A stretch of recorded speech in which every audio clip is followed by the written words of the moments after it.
Yo, what up? All right. We got the final part to Nick Mullen's The Year of the Dragon. Okay. The Year of the Dragon. Yeah. Okay, man. Well, it's probably gonna be a great ending.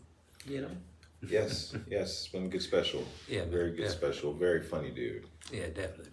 All right, man. You ready? Yes.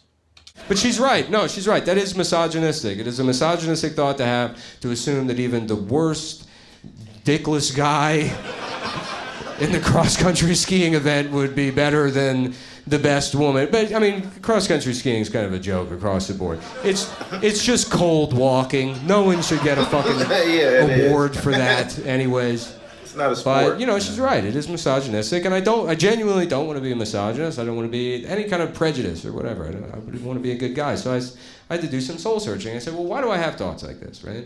Is it something innate in me that makes me bad? Or, like most things, is it society's fault, right? And you would be surprised to learn that it's society. It is. It's society. It is society's fault. Yeah. Because I blame the education system. I do. I mean that because I was thinking about this, and this is real. I was thinking about this, and I was thinking back to elementary school, and I remembered that we didn't do women's history, right? Which it doesn't seem that absurd to just throw that out there at face value. But if you think about it, we definitely had other identity-based history units, right? Like we had Native American history, which, to be fair, was mostly, hey, come to school dressed like a Native American. Which probably did more harm than good. I don't know if that really helped. But we had Black History Month. I remember that. I'm sure you guys did too. You remember that? February roll around, they'd be like, hey, you like peanut butter? Well, have I got news for you, pal? Yeah, the peanut butter. That was them. No, not the grape jelly, the peanut butter. Shit. The grape jelly was us. They did the peanut butter. I know you would think that it would be the other way, but... Yeah, it's crazy. It's sort of like the jazz of sandwiches. It's awesome how that kind of worked out. And then, of course, you get to the end of February, be like, did black people invent anything other than peanut butter? And they'd be like, whoa, look at the time. We don't want a revolution here. Might as well close the book now, I guess. But we never did women's history. That was just not one of the units that we did. Which is funny to me because I was thinking, like, did they teach us about any women in history? And there was only two names that I could recall. It was Amelia Earhart and Helen Keller, which is very funny that they were planning the curriculum and they were like, hey, we got to do women's history. Who are the most important women of all time? We only got room for two, so they better be good. Okay, here we go. I got one. How about some lady that was so bad at flying they never found her? Just gone forever without a trace. That is the best girl pilot we ever had. So we'll bon voyage, ladies. We'll put her in there. And we need one more.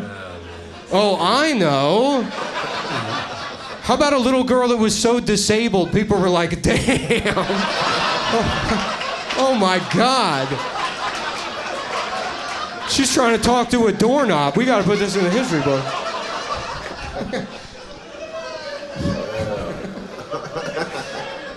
This is like their Ben Franklin, basically. Severely disabled little girl. Yeah, that's crazy. Anybody else do the thing too where your brain like confuses Helen Keller and Anne Frank? The thing where they just merge. Like I have that. It's the same process as like fucking those two, Gary Busey and Nick Nolte. My brain's like, that's the same guy. Yeah. And then Michael Douglas and Martin Sheen. It's like, it's very weird. It's like your brain doing like a mini racism. You know, where it just picks two people and like, hey, look at all these Gary Buseys over here. You know, it's just fucking the two. But yeah, Anne Frank and Helen Keller, that's a weird one, right? Because they have nothing in common other than they were both like little girls. And one couldn't speak and the other one wasn't allowed to. I guess that's probably been... I guess it would have been pretty fucking bad if they had Helen Keller in that attic. That would have been a tough job. It's like, I'm trying my best. What do you have up there, a monster? Bring us the monster! Bring the monster down here now! They probably would have just left her there. They're like, yeah, this is worse than anything we could do. To just be trapped in a prison under your face. I think that's probably Oh, shit. fate worse than death. With Helen Keller, too, wasn't it just, it was like her caretaker was the only person that could, like, talk to her, right? Did anyone check? Was there any way to check? Because that could have just been, like, just some... It was just some lady that was like, I can talk to her. I can talk to monsters. I can speak to them. Give me a book deal. I'll speak to the monster for you. I'll let you know when she's in love. The monster's saying she's in love. If that lady was lying, that is the most important moment in history. It's the greatest con man that ever lived was actually a woman, kids. There was a brave lady that took advantage of a disabled girl and made millions of dollars. That's your Gordon Gekko, basically. I don't know. Those were the kind of jobs we used to have 100 years ago, back when things were cooking. It was all good jobs. Every job was being a different type of liar, basically. There's no fun jobs like that anymore. There's only one that's close, which is being the guy at Apple that comes up with the new emojis every update. That is an 1880s liar's job. Because everyone else at Apple has to be a computer programmer, and then there's one guy that gets to show up at every update meeting being like, poof, okay, here's my 10 guys I drew, so wow. Yeah, good job, team. We all worked the same hard as each other on this one. So I'm gonna go to lunch, but yeah, that's a wrap, definitely. But why that job's really good is because, like, I don't know if you pay attention to the new emojis every update, but there's always, like, 90% of them are bullshit, but they always throw in 4 or 5 that are just bait for Fox News. That's it. That's the only reason they're in there. Like, every time it'll be a snowman or a takeout food box or an Indian guy marrying a dog, and then fucking... Sean Hannity sees it and he's like, what the fuck is this? Stay away from my dog, Vikram. You know, he loses. Like the last update. You remember the last update? It was the pregnant man emoji that fucking they went crazy. Which they didn't even say it was a pregnant man. It was just a guy doing this. He could have just been full. You don't even know. He could have just eaten too much cum. You don't know that he was pregnant, right? But then Tucker saw it and he's like, it's the end of the world. Want to use your iPhone? Time to get nutted in. The future Apple wants. What is going on? Who wants this? Who wants to eat cum to use their phone? I think it sounds like him. I miss that show. It's so funny to watch and imagine like a 95-year-old being like, I have to eat cum now. They've been addicted to Fox News forever. Tucker says I have to eat cum, or grandson won't call us anymore. Yeah, that update was funny too because one of the other like sort of baity emojis they added was, I guess I don't really know the word for it. I guess you would call it the Stephen Hawking style wheelchair, you know? Like not just motorized, but like the fucking command center and like the whole deal. And how I know it was bait is because one of the default emojis had like a woman with short cropped windswept hair. So it had this like out of my way, I'm disabled kind of vibe to it. Like, I'm on my way to Girl Boss, the parking spots. And it was funny to me that they put that in there because they already had a regular wheelchair emoji. And I guess that's fine. It's like representation or something. But like, what is the conversation we're making? The distinction between those two types of wheelchairs is remotely acceptable via emoji, right? Like, who would you be talking to where they're like, oh, I'm disabled, by the way? You're like, interesting. Are you regular wheelchair? Or Stephen Hawking wheelchair? You're like, oh, I'm Stephen Hawking wheelchair. You're like, oh, great, we'll have dinner at your place then, I guess. Seems to make the most sense because I don't have the van with the big battery. You guys miss him, by the way? You guys miss Stephen Hawking? Good. I did a show, I asked, and one guy was like, he was a fucking nerd. Coming all aggro about it. Which is very funny, because the guy was right. He was a nerd. But you just don't think about Stephen Hawking on, like, the nerd-jock continuum. Because you'd think he would have escaped that at some point in his life. It's hilarious to imagine a 65-year-old Stephen Hawking leaving a lecture hall at Princeton being like, and that's the way the universe works. Then he goes outside and there's just a guy in a Letterman jacket that's like, hey boys, here comes Wheels. Let's fucking get his ass. He's like, please stop. Leave me alone. His hair's gray. Take his computer. Look up gay porn on his computer. Pull up guys fucking on there. Hey everybody, look what the nerd's looking at on it. Yeah, sometimes women will get mad too. Like, I've had women be like, well, he cheated on his wife. And I'm like, tell me exactly what happened, right?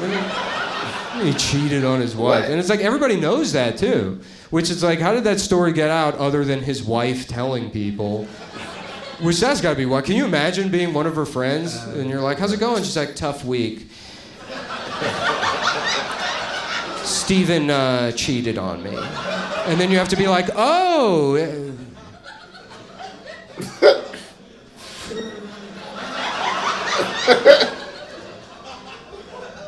Yeah, I'm sorry that happened. I guess that's tough, definitely.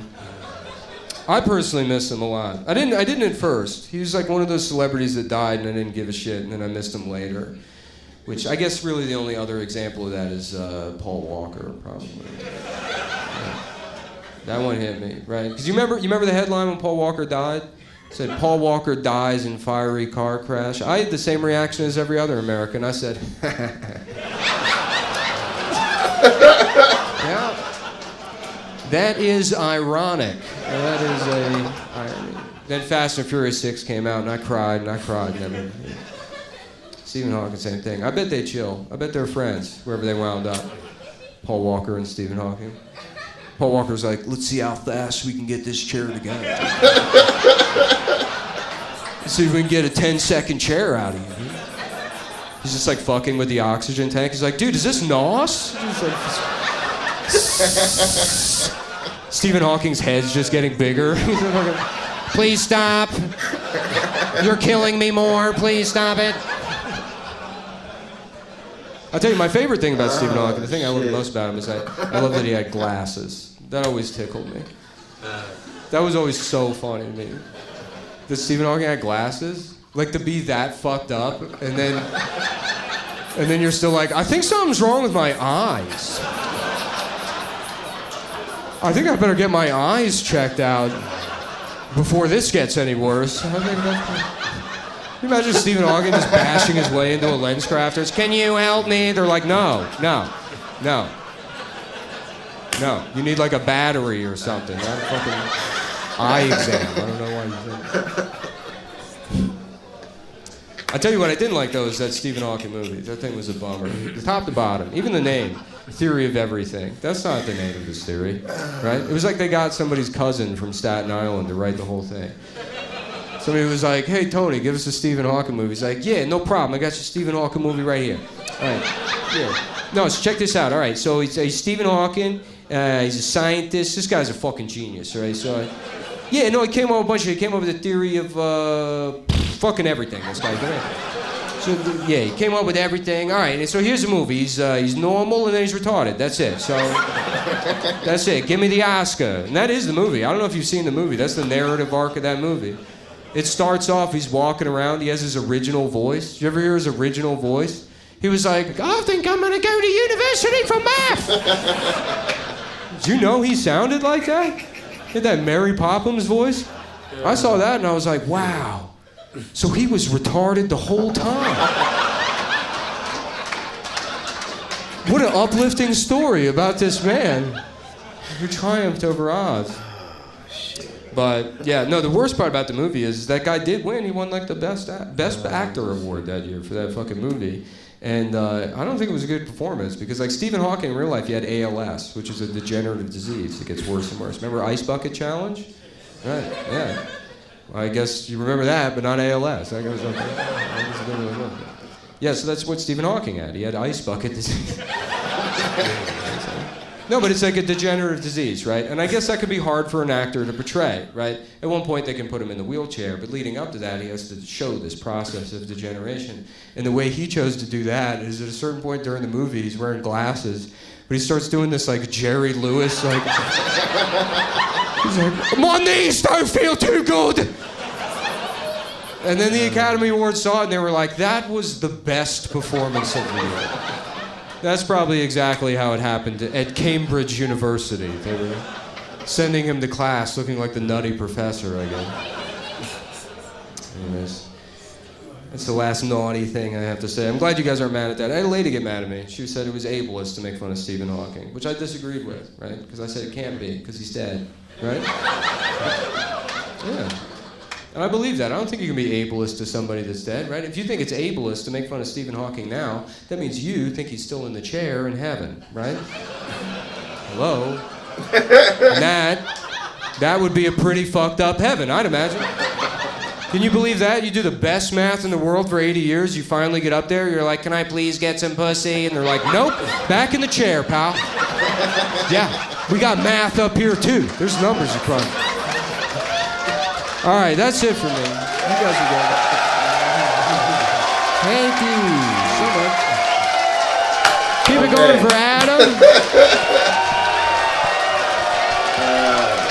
I appreciate it so much. Get home safe. Thank you all so much. Thank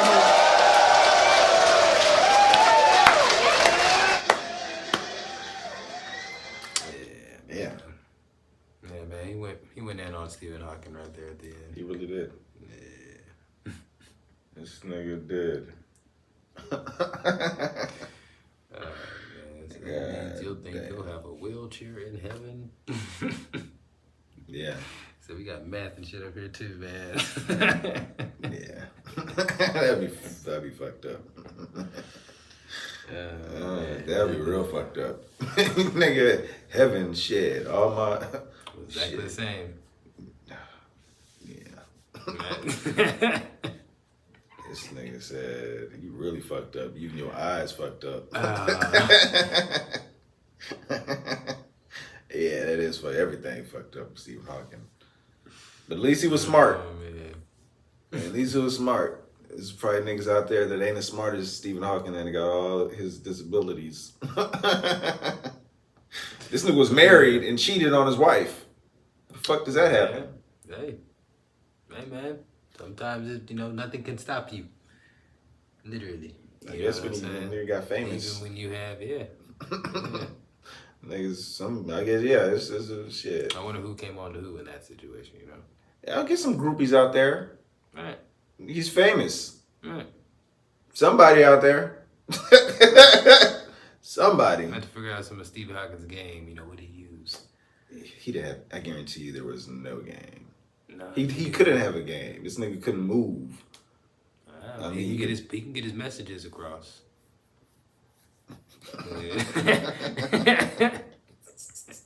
Write them. That's how the nigga say them. However he did it. Say them. Get his messages across by saying them.